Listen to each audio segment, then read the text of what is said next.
Hello, welcome and good evening guys. Tech Bidyut চ্যানেলের আরেকটি নতুন mobile launching and review and analysis ভিডিওতে তোমাদের আরও একবার অনেক অনেক স্বাগত জানাচ্ছি। গাইস, আজকে আমরা চুলছেড়া আলোচনা করতে চলেছি হাইটেল কোম্পানির S25 আলট্রা মোবাইলটি নিয়ে। মোবাইলটি খুব শীঘ্রই বাজারে আসতে চলেছে এবং সেটিও খুব সস্তায়। হাইটেল কোম্পানি এত সস্তায় এত সব কিছু ফিচার্স দিচ্ছে কি করে? সস্তা বলতে দামি বা কত? এত সব কিছু ফিচার্সই বা কি আছে? তা সব কিছুই তোমাদের সঙ্গে আলোচনা করব এই ভিডিওটির মাধ্যমে। তোমরা ভিডিওটি স্কিপ না করে ফার্স্ট থেকে লাস্ট অবধি দেখতে থাকো এবং সমস্ত নতুন নতুন টেক প্রোডাক্ট বিষয়ে আপডেট পেতে হলে এই চ্যানেলটিকে সাবস্ক্রাইব করে রেখো। তো গাইস, আমি বিদ্যুৎশীল শুরু করছি আজকের হাইটেল S25 আলট্রা মোবাইলটি নিয়ে চুলছেড়া বিশ্লেষণ। প্রথমে কথা বলবো গাইস মোবাইলটির ডিসপ্লে এবং ডিজাইন সম্বন্ধে। ডিসপ্লেটি ব্যবহার করা হয়েছে 6.78 ইঞ্চির 3D curved full HD plus AMOLED display, যা resolution 1080x2436 pixel.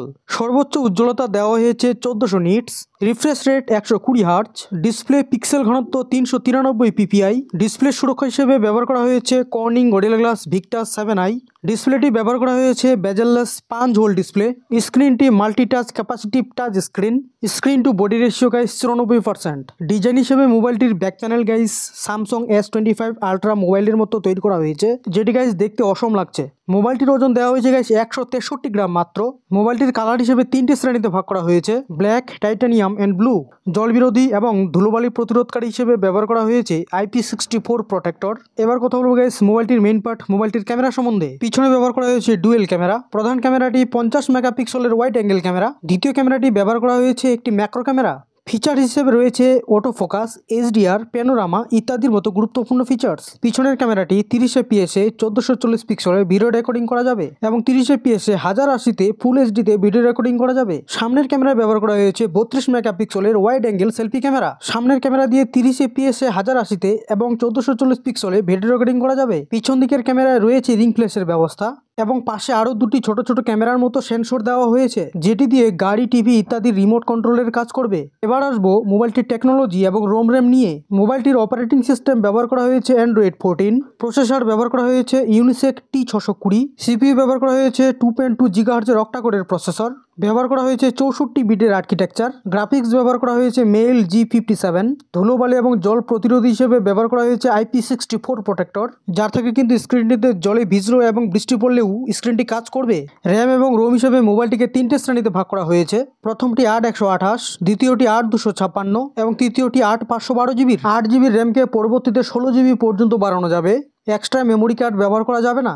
Storage type দেওয়া হয়েছে UFS 2.2। এবার কথা বলবো মোবাইলটিতে কি কি কানেকশন দেওয়া হয়েছে। মোবাইলটির কানেকশন গাইস 4G ভোল্টি, এছাড়াও রয়েছে 2G এবং 3G কানেকশন। মোবাইলটিতে 5G সমর্থনযোগ্য নয়।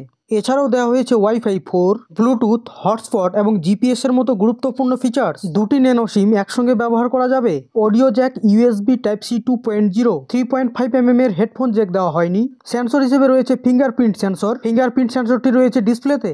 অন্যান্য সেন্সরের মধ্যে রয়েছে প্রক্সিমিটি, লাইট সেন্সর, অক্সিলোমিটার ইত্যাদি সেন্সর। সিকিউরিটি হিসেবে রয়েছে ফেস আনলকের ব্যবস্থা। সবশেষে আলোচনা করবো গাইস মোবাইলটির ব্যাটারি সম্বন্ধে। মোবাইলটিতে দেওয়া হয়েছে 5000 mAh এর পাওয়ারফুল ব্যাটারি, সাথে আছে 18 ওয়াটের ফাস্ট চার্জিং।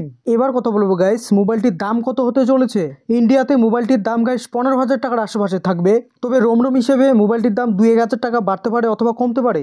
এবার আসবো গাইস মূল আলোচনায়। এই বাজেটের মধ্যে ভালো ফিচার্সই বা কি রয়েছে এবং প্রত্যাশাহীন বা কমজোশি ফিচার্সই বা কি দিয়েছে। মোবাইলের ডিসপ্লেটি একটি ভালো 3D কার্ভড অ্যামোলেড ডিসপ্লে ব্যবহার করেছে, কিন্তু গাইস PPI ঘনত্বটি 393, একেবারে কম, যেটি 450 উপরে হলে ভালো হতো। রিফ্রেশ রেট, ব্রাইটনেস ঠিকঠাক ব্যবহার করেছে। স্ক্রিন প্রোটেক্ট হিসেবে কর্নিং গরিলা গ্লাস 7i ব্যবহার করেছে, যেটি খুব ভালো। ক্যামেরা খুব যে ভালো ডিটেলস আসবে তা বলা যাবে না, তবে কাজ পার করে দেবে। ক্যামেরা রেজলিউশন মোটামুটি ঠিকঠাক আছে। প্রসেসর এবং CPU খুব উন্নত ধরনের ব্যবহার করেনি, মোটামুটি কাজ চলবে। ওয়েট এবং থিকনেস হিসাবে মোবাইলটির ব্যাটারি ঠিকঠাকই ব্যবহার করেছে, কিন্তু গাইস মোবাইলটি তার চার্জারে কমজোশি দেখিয়েছে, মাত্র 18 ওয়াট, যেটি 30 ওয়াটের উপরে হলে ভালো হতো। তবে গাইস অন্যান্য কোম্পানিকে পাল্লার দিয়ে উঠতে আইটেল কোম্পানির অনেক দেরি আছে, কারণ এই রেঞ্জের মধ্যে অন্যান্য কোম্পানি ফাটিয়ে ফাটিয়ে ফিচার্স দিচ্ছে। ভালো ক্যামেরা, ভালো প্রসেসর, ভালো ব্যাটারি সবকিছুই ভালো ভালো দিচ্ছে। এর থেকে কম রেঞ্জের অন্যান্য মোবাইলে 6000 mAh এর ব্যাটারি এবং 45 ওয়াটের চার্জার দিচ্ছে। এত ভালো কার্ভ ডিসপ্লে মোবাইল বের করেছে, অথচ 5G কানেকশন দেয়নি। তবে এসব নিয়ে আইটেল কোম্পানির অনেক কিছু ভাবার বিষয় আছে। তবে মোবাইলটি স্টাইলিশ এবং ডিসপ্লের দিক থেকে খুব ভালো হতে চলেছে। বিশ্বের বাজারে মোবাইলটির লঞ্চ অলরেডি হয়ে গেছে। ভারতে এবং বাংলাদেশে এখনও মোবাইলটি লঞ্চ হয়নি। আশা করা হচ্ছে খুব শীঘ্রই মোবাইলটি লঞ্চ হতে চলেছে।